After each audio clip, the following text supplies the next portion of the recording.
I agree with you that like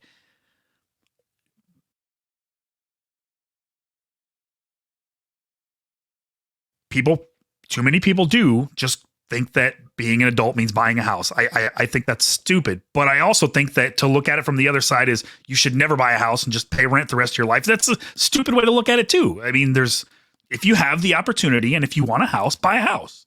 I mean, it's not about like it makes you an adult or something like that. Just because you have the opportunity and you want to buy a house doesn't necessarily mean it's a good idea for you to buy a house.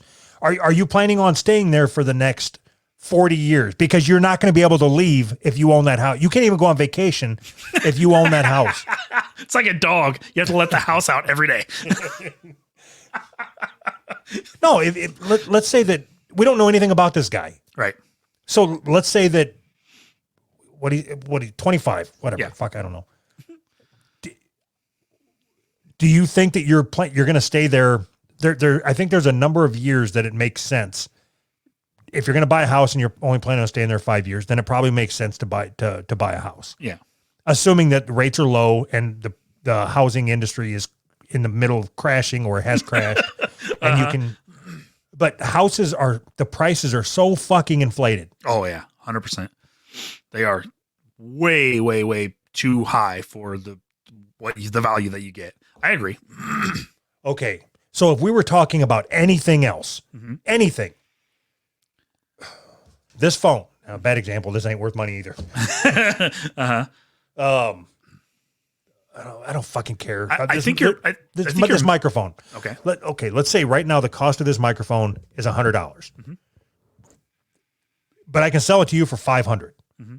Would you recommend anybody buy it, knowing that it's worth $100? No, of course not. But that's exactly what you're doing. You just said, houses, they don't hold their value. They're overinflated. They're not worth investing in. Nobody's ever made money buying and selling houses. Right. I don't understand your point. You just want to see him broke. Like, you hate the fact that he's been able to save money and you want him to make a bad investment. Yeah, it makes me feel better. If somebody else does a bad investment, it makes me feel better. There's more money for me to have. Wouldn't it make more sense for him to take his money and invest it in something like microphone, patreon.com/who's right? Yes. Yes. Buy those. Buy Patreon futures. Who's Right podcast futures. Okay. This is one of those questions where I don't believe you're right and I don't believe I'm right. I think somewhere in the middle, there is there's probably a formula somewhere that says when's a good time to buy a house at what interest rate and what price range per your income and all that. We don't know anything about him other than he's a union steward and he's qualified to do paperwork. Awesome.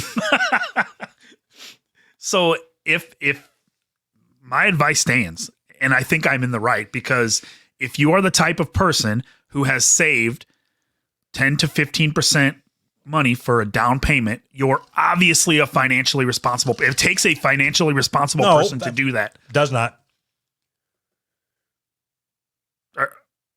What? Does not. How's that? So let's say that, okay, you've got a couple kids. Let's say you did like late term abortions and you divorced your wife and you moved back in with your parents with the job that you have now. Yes. How long would it take you to save $10,000? God, that'd be awesome. Not very long. Right. That doesn't mean you're financially responsible. It means you have a good set of circumstances that enables you to save some money. And okay. Okay. So still financially responsible. No. Yes. If you have an income, let me ask you exactly the same question, because I know you're going to say that it wouldn't take you very long, but the exact same question to you. You got to move back in with your parents, no kids, no wife. You wouldn't be able to save $10,000. Oh, yes, I would. You sure? Yes. Is there 20 years? 15 years? 15 years. There is a piece of the pie that is financial responsibility. But you're making believe. I can't think of the right word. playing pretend. You're saying just because this guy has been, you don't know if somebody gave him $8,000 as maybe his grandma gave him an $8,000 check for his birthday. You don't know. Maybe he sold his rookie baseball card. You have no idea how he came up with this money. But to say that he is obviously financially responsible because he saved X amount of dollars is preposterous. Don't use big words with me. We're going to need more information. Bye. Send it in. Bye.